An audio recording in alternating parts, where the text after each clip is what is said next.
Okay, so this whole video is a part of my previous video that never got uploaded. And the reason for that is because the person that I was talking to in the previous video, after I edited the video and everything, wasn't comfortable me sharing the video on social media. So you can't find it. It's not gonna be on my channel. But what you're about to see is me answering to one of his great questions. His question was, how can you trust the Bible if the earliest manuscript that you have is from the 2nd century? And I'm going to answer his question and a lot more questions. So if you're a Muslim watching this, you're definitely going to learn a lot, and I'm going to share something very special for you if you're a Muslim and if you're watching this at the end of the video. But do not skip to the end part. Please watch the whole thing. Do not take that out of context. But if you're a Christian and you're watching this, if you're struggling with your faith, if you think you don't have enough historical evidence for what you believe, or if you're someone who wants to share the gospel but don't know where to start or what to say, definitely watch this whole video,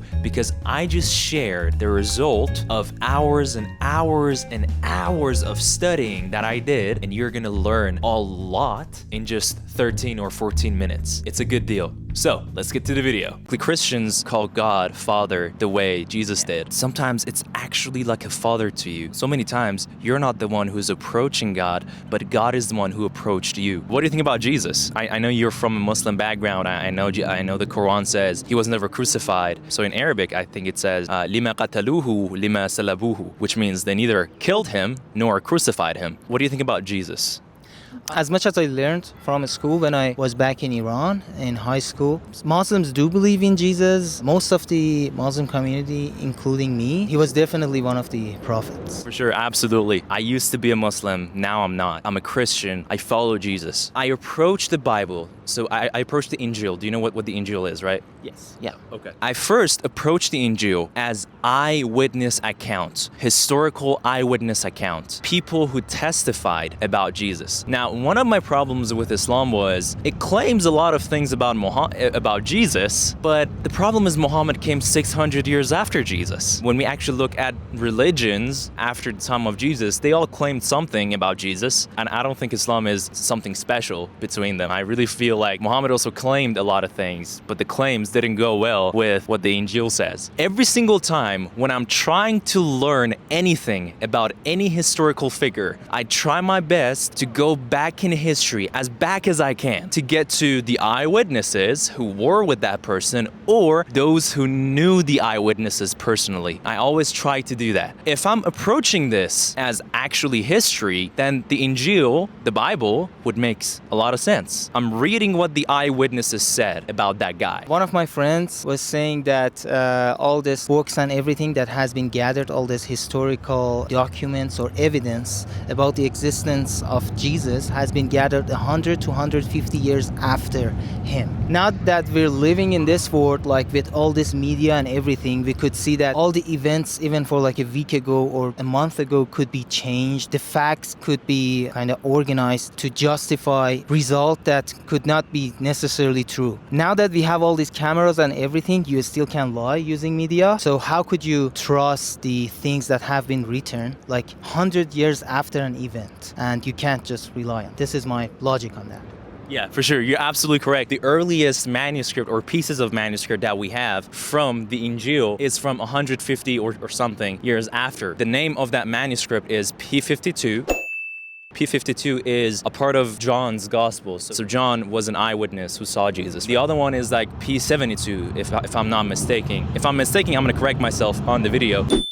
It's a larger manuscript, and it also goes back to the 2nd century. But if you want to consider the Torah as well in our Bible, so Christians also use the Torah, we have even larger evidence. For example, the Torah, our earliest manuscript that we find, it traces back to 2,200 years before. So Old Testament is the Torah, the New Testament is the Injil. That's what people call it. It's not like literally a New Testament. It's Old Testament and the New Testament. It literally have every single book of our Old Testament except one, which is the book of Esther, but it's not that much of a big problem. For example, we can see in those manuscripts that traces back to even before Jesus, seeing it talking about Jesus. All right, so he just asked a great question. Now, I didn't have enough chance to talk about it there, but I can talk about it here. Get yourself a pen and a paper, because I'm going to give you a lot of information right now. The earliest manuscript that Christians have for the New Testament traces back to the 2nd century. Why wasn't it earlier? That was the first question. Now let's talk about it. The short answer is, it's because they were written on papyrus. If it was written on something better, we would still have them. We've lost a lot of documents due to their material. Later on in the video, I've talked about the Dead Sea Scrolls that traces back to 2,200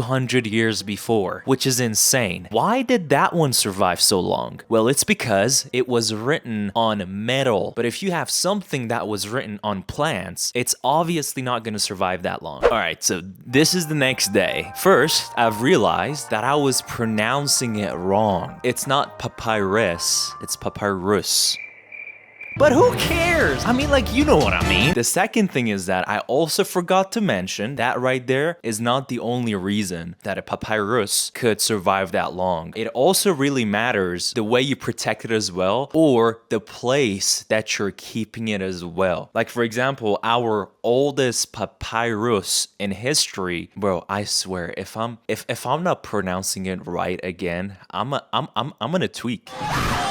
I'm gonna lose it. I'm so tired of pronunciation, bro. That's crazy. Okay, the oldest papyrus that we have in history traces back almost 4,500 years ago. It's the Diary of Mir. If I'm not pronouncing it wrong, I'm gonna lose it. It was found in Egypt near the Red Sea. The place where it was stored was hidden and protected near a cave. So yeah, like they basically kept those documents like they actually wanted to protect it. And as we learn more in this video, I've talked about how the disciples or people that wrote their eyewitness account, they didn't want to protect it. They wanted to spread it. They didn't keep it in storage rooms or in hidden chambers or anything. They were traveling with it. This is papyrus. Christians used to write down what the eyewitnesses said on papyrus. Now, papyrus is made out of plants. A great thing to notice is that when we see that the earliest manuscript that we have is from the 2nd century and it contains our Gospels, which is Matthew, Mark, Luke, and John, it's important to know that the Gospels were not written in the 2nd century. It was written in the 1st century. Now,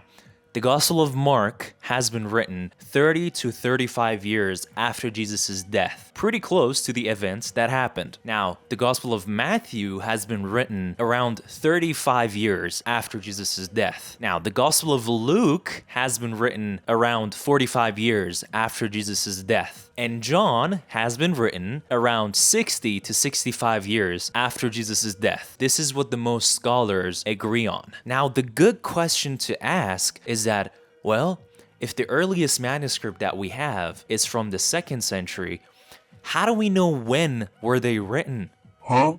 Is there a way that we can know that if we don't have earlier manuscripts? That's a great question. The way we know that those Gospels has been written earlier than the 2nd century is because we have people talking about those Gospels before that time. For example, this church father talked about those Gospels 65 to 90 years after Jesus' death.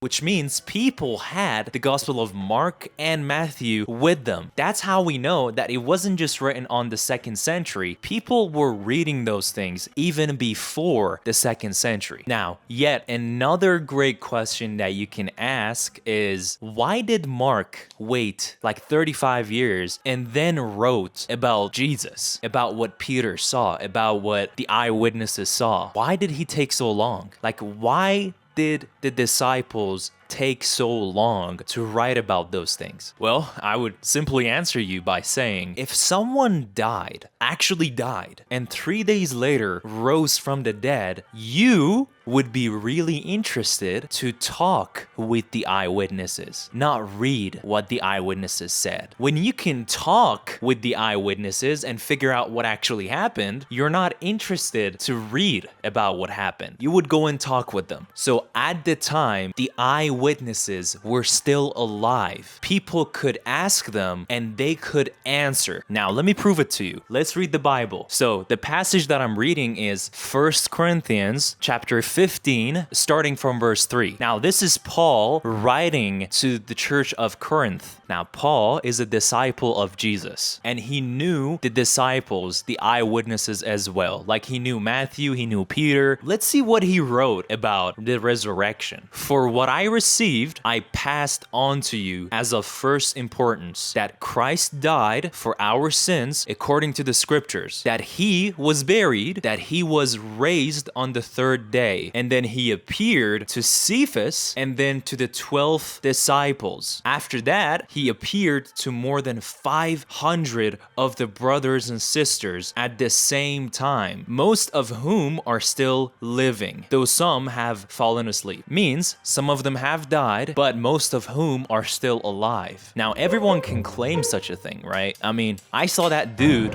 rose from the dead. Believe me, trust me, bro. Stop the cap.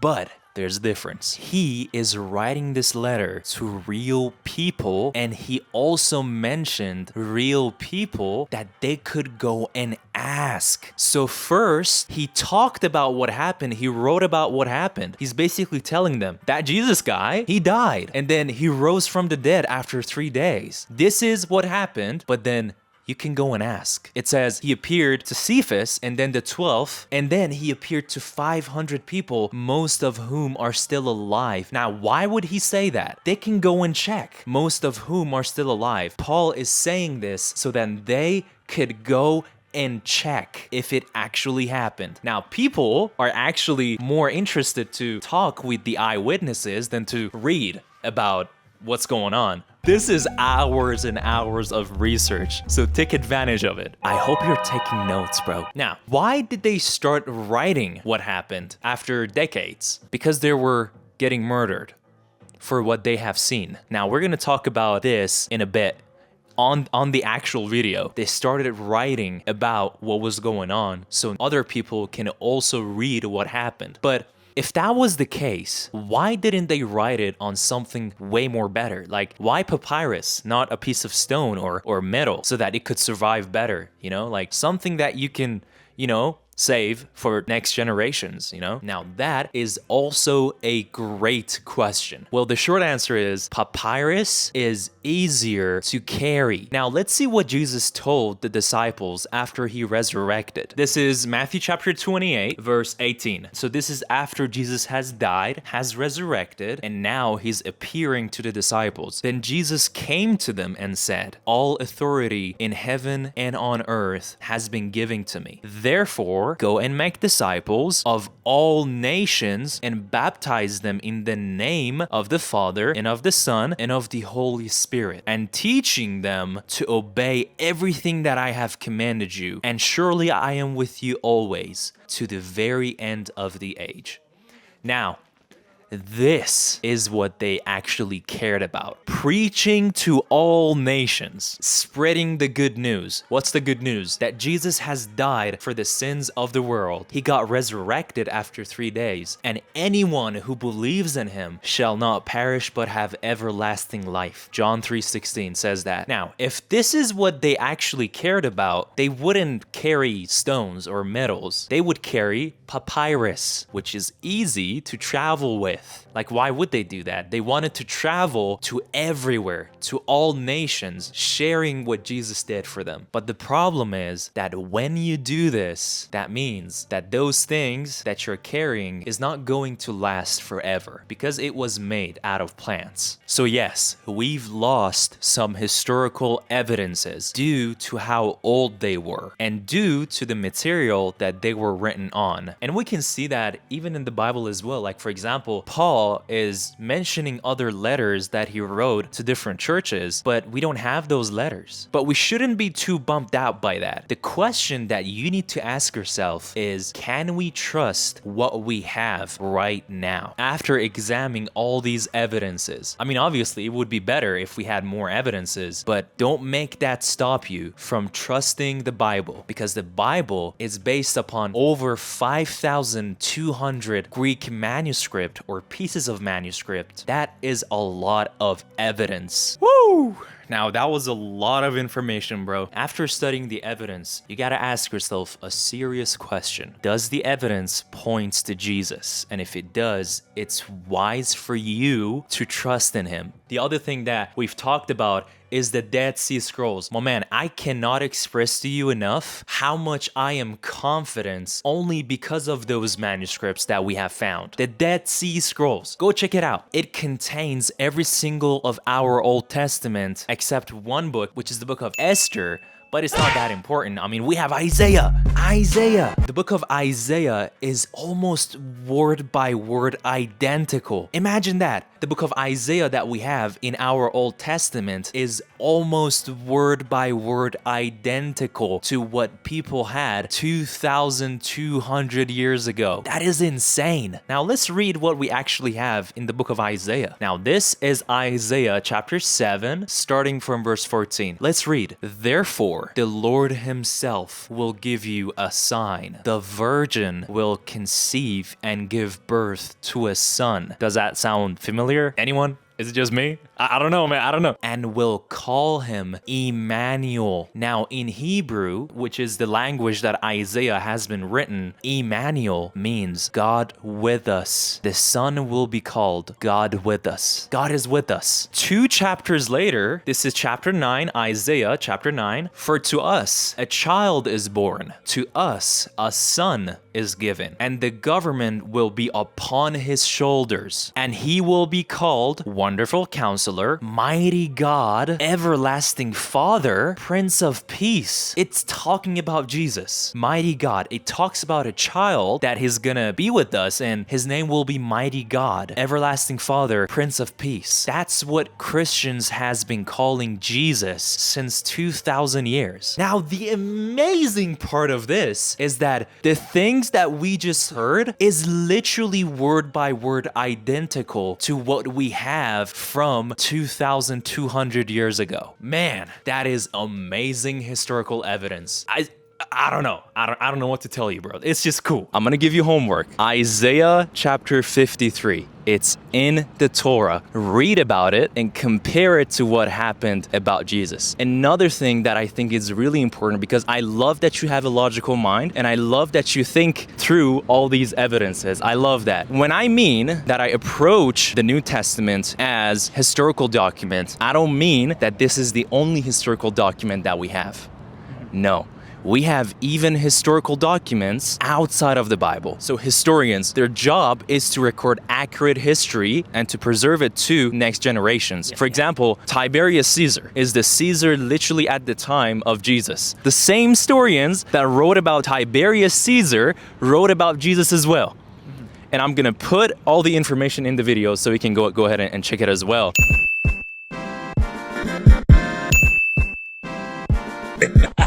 Not all of them said nice things about Jesus, but all of them said things about Jesus. Jesus died on that cross and people saw him alive and they were willing to die for it. We don't need to have a PhD in human psychology to understand that people wouldn't die for a lie. You would die for something that you believe it's true, but you wouldn't die for a lie. Now, those people claim that they have seen Jesus alive and they were willing to die for it, and they actually died for it. If they knew it was a lie, human psychology tells us that you wouldn't go through torture and murder for something that you know it's a lie. All right, that was the video. Thank you so much for watching all the way through. But hold on, if you're a Muslim and you watched all the way through, I gotta tell you that I am really proud of you. Thank you so much for being sincere and actually watching this whole thing. I know it's not easy to do this. Trust me, I know. Watching a whole video of someone trying to convince you that Christianity is the way. But I just want to say thank you for you watching this, but I have one more thing to tell you. Do you remember when we've talked about the Dead Sea Scrolls Scrolls. Now, I think it's really, really important for you to understand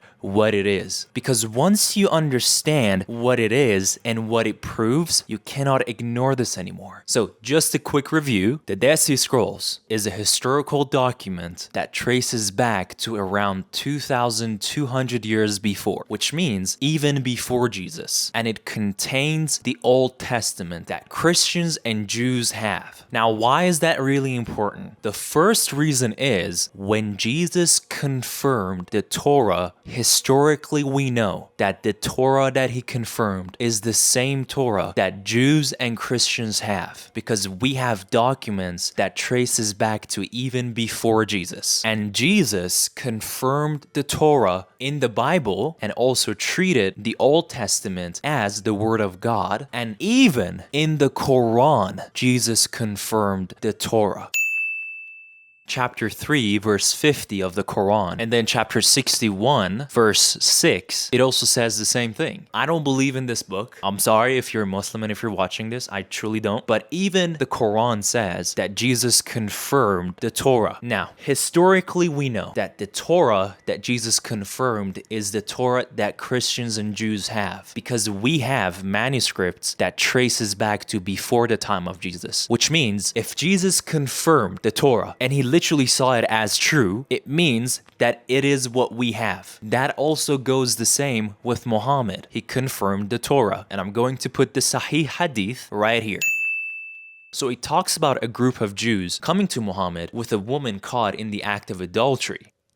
Sounds familiar to my Christian brothers and sisters. Jesus didn't condemn the woman, but Muhammad did. Muhammad said, bring the Torah. First of all, they had the Torah. That's why Muhammad said, bring the Torah. That's the first point. The second point is that Muhammad treated the Torah like it's actually from God. And then he said, I believe in thee and him who revealed thee. Muhammad even confirmed the Torah. But the problem is that the Torah never confirmed Muhammad. The same Torah that Muhammad confirmed literally contradicted his teachings. So my Muslim brother or sister, I would simply love to ask you, when you see all the other prophets, literally in the Old Testament and the New Testament, pointing to a Messiah that is going to come, and his name will be Wonderful Counselor, Mighty God, Everlasting Father, that's in Isaiah chapter 9, and there's even more. We see prophets prophesying about Jesus and how he's going to die for our sins, and how God's justice will be possible because of what he himself did for us. When you see all the other prophets calling God Father the same way Jesus did, Jesus said, Our Father who art in heaven, hallowed be thy name. When you see all those prophets, my guy, and you see Muhammad claiming that it confirms the other prophets, but it doesn't, I want to ask you, would you please consider